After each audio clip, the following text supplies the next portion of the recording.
ನಮಸ್ಕಾರ ಸ್ನೇಹಿತರೆ, ನನ್ನ ಚಾನಲ್ಗೆ ನಿಮ್ಮೆಲ್ಲರಿಗೂ ಸ್ವಾಗತ. ಕಡ್ಡಿ ಪೊರ್ಕೆಗೆ ಬಾಟಲ್ ಹಾಕಿ ನೋಡಿ, ಚಮತ್ಕಾರ ಆಗೋದಂತೂ ಗ್ಯಾರಂಟಿ.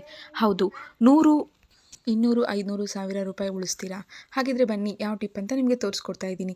ಶ್ರೀಮತಿಯರಿಗೆ ಉಪಯೋಗ ಆಗುವಂಥ ತುಂಬ ಟಿಪ್ಸ್ಗಳನ್ನ ನಾನು ತಂದುಕೊಡ್ತಾ ಇದ್ದೀನಿ. ಹಾಗಾಗಿ ನನ್ನ ಚಾನಲ್ನ ಸಬ್ಸ್ಕ್ರೈಬ್ ಆಗೋದನ್ನು ಮಾತ್ರ ಮರಿಬೇಡಿ. ಯಾವುದಾದ್ರೂ ಫಂಕ್ಷನ್ಗೆ ಹೋಗ್ತಾ ಇದ್ದೀರಾ, ಇನ್ಸ್ಟೆಂಟ್ ಗ್ಲೋ ಬೇಕಪ್ಪ ಅನ್ನೋ ಹಾಗಿದ್ರೆ ಈ ಟಿಪ್ನ ಫಾಲೋ ಮಾಡಿ. ಪಾರ್ಲರ್ಗೆ ಹೋಗೋಕ್ಕೆ ಟೈಮ್ ಇಲ್ಲ, ರೆಡಿ ಆಗೋಕ್ಕೂ ಟೈಮ್ ಇಲ್ಲ, ಆದರೆ ಲುಕ್ ಮಾತ್ರ ಚೆನ್ನಾಗಿ ಬರಬೇಕು ಅಂದರೆ ಮನೆಯಲ್ಲಿ ನೀವು ಯೂಸ್ ಮಾಡುವಂಥ ಒಂದು ಕ್ರೀಮ್ನ ತಗೊಳ್ಳಿ. ನಾನು ಪೌಂಡ್ಸ್ ಕ್ರೀಮ್ನ ತೊಗೊಂಡಿದ್ದೀನಿ. ಸೊ ಪೌಂಡ್ಸ್ ಕ್ರೀಮಿಗೆ ಮನೆಯಲ್ಲೇ ಕುಟ್ಟಿ ಪುಡಿ ಮಾಡಿರುವಂಥ ಅರಿಶಿನ ಕೊಂಬಿನಿಂದ ಅರಿಶಿನ ಕೊಂಬನ್ನು ಪುಡಿ ಮಾಡಿಟ್ಕೊಂಡಿದ್ದೀನಿ. ಈ ರೀತಿ ಪೌಂಡ್ಸ್ ಪೌಡರ್ ಅಥವಾ ಪೌಂಡ್ಸ್ ಕ್ರೀಮ್ ಜೊತೆಗೆ ಅರಿಶಿನ ಕೊಂಬಿನ ಪುಡಿ ಏನಿದೆ, ಅರಿಶಿನ ಪುಡಿ ಏನಿದೆ ಅದನ್ನು ತಗೊಳ್ಳಿ. ಎರಡನ್ನೂ ಮಿಕ್ಸ್ ಮಾಡಿ ಚೆನ್ನಾಗಿ ಹಚ್ಕೊಳ್ಳಿ. ಇನ್ಸ್ಟೆಂಟ್ ಗ್ಲೋ ಬರುತ್ತೆ. ಯಾವುದೇ ಫಂಕ್ಷನ್ ಇರಲಿ 2 ನಿಮಿಷದಲ್ಲಿ ರೆಡಿ ಆಗ್ಬೋದು. ಹಾಗಿದ್ರೆ ಬನ್ನಿ ನಮ್ಮ ನೆಕ್ಸ್ಟ್ ಟಿಪ್ ನೋಡ್ಕೊಂಬರೋಣ.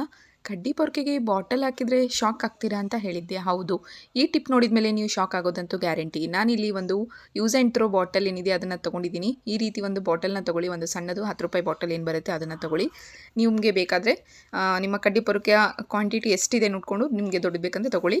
ಈ ರೀತಿ ಒಂದು ಎಡ್ಜಿಗೆ ಲಾಸ್ಟ್ ಹಿಂದೆ ಏನಿದೆ ಅದನ್ನು ಕಟ್ ಮಾಡ್ಕೊಳ್ಳಿ. ಮನೆಯಲ್ಲಿ ದಿನನಿತ್ಯ ಶ್ರೀಮತಿಯವರಿಗೆ ಗೊತ್ತಿರುತ್ತೆ ಕಡ್ಡಿ ಪೊರ್ಕೆಯಿಂದ ಎಷ್ಟೆಲ್ಲ ಕೆಲಸಗಳಿರುತ್ತೆ ಅಂಥೇಳಿ. ಅಂಗಳ ಕಸ ಬಳಿಬೇಕು, ಮನೆ ಒಳಗಡೆ ಕಸ ಬಳಿಬೇಕು, ನೀಟಾಗಿ ಇಟ್ಕೋಬೇಕು.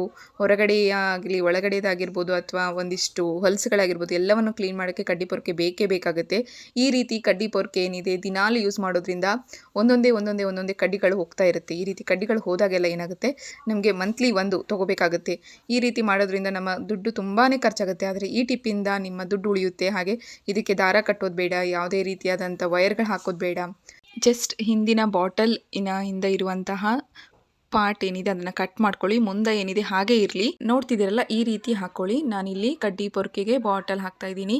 ಈ ರೀತಿ ನೀವು ಕಡ್ಡಿ ಪೊರ್ಕೆಗೆ ಬಾಟಲ್ ಹಾಕಿದ ಮೇಲೆ ಗ್ಯಾಸ್ ಆನ್ ಮಾಡ್ಕೊಳ್ಳಿ. ನಿಮ್ಮ ಸಿಲಿಂಡರಿನ ಗ್ಯಾಸ್ ಏನಿದೆ ಗ್ಯಾಸ್ ಸ್ಟವ್ ಆನ್ ಮಾಡ್ಕೊಳ್ಳಿ. ಗ್ಯಾಸ್ ಸ್ಟವ್ ಆನ್ ಮಾಡ್ಕೊಂಡ್ಮೇಲೆ ಇದನ್ನು ಸ್ವಲ್ಪ ಲೋ ಫ್ಲೇಮ್ನಲ್ಲಿ ಇಟ್ಕೊಂಡು ಚೆನ್ನಾಗಿ ಸ್ವಲ್ಪ ಅದ್ಕೊತ ಬನ್ನಿ, ಅಂದರೆ ಅದ್ಮಿತ ಬನ್ನಿ. ಈ ರೀತಿ ಸ್ವಲ್ಪ ಮಾಡೋದ್ರಿಂದ ಪ್ಲಾಸ್ಟಿಕ್ ಏನಿದೆ ನಮ್ಮ ಕಡ್ಡಿ ಪೊರ್ಕೆಗೆ ಅಂಟ್ಕೊಳಕ್ಕೆ ಸ್ಟಾರ್ಟ್ ಆಗುತ್ತೆ. ಈ ರೀತಿ ಅಂಟ್ಕೊಂಡ ತಕ್ಷಣವೇ ನೀವು ಒಂದು ಬಟ್ಟೆಯ ಸಹಾಯದಿಂದ ನೀಟಾಗಿ ಸ್ವಲ್ಪ ಕೈಯಿಂದನೇ ಒತ್ತಿ ಈ ರೀತಿ ನೋಡ್ತಾ ಇದ್ದೀರಲ್ಲ, ಈ ರೀತಿ ಲೋ ಫ್ಲೇಮ್ನಲ್ಲಿ ಇಟ್ಕೊಂಡು ನಿಮ್ಮ ಕಡ್ಡಿ ಪೊರ್ಕೆನ ಒಂದು ಎಲ್ಲ ಥರ ಆ್ಯಂಗಲ್ನಲ್ಲಿ ಟರ್ನ್ ಮಾಡ್ಕೊತ ನೀಟಾಗಿ ಮಾಡ್ಕೊತ ಹೋದರೆ ಸಾಕು. ತುಂಬ ಗಟ್ಟಿಯಾಗಿ ಕುಂತ್ಬಿಡುತ್ತೆ. ಇದಕ್ಕೆ ಯಾವುದೇ ರೀತಿಯಾದಂಥ ಹಗ್ಗ ಬೇಡ, ಬಿಚ್ಚೋದಿಲ್ಲ, ಉದುರೋದಿಲ್ಲ. ಕಡ್ಡಿ ಪೊರ್ಕೆಗಳು ಏನಿಲ್ಲ ಅಂತಂದರೂ ವರ್ಷಾನುಗಟ್ಲೆ ಯೂಸ್ ಆಗುತ್ತೆ. ನೋಡಿ, ಈ ರೀತಿ ಮಾಡೋದ್ರಿಂದ ನಿಮ್ಮ ಮನೆಯಲ್ಲಿ ಕಡ್ಡಿ ಪೊರ್ಕೆಗಳು ಬೀಳೋದಿಲ್ಲ, ಉಚ್ಚೋದಿಲ್ಲ, ಬಿಕ್ಕುವುದಿಲ್ಲ, ಏನೇನೂ ಆಗೋದಿಲ್ಲ.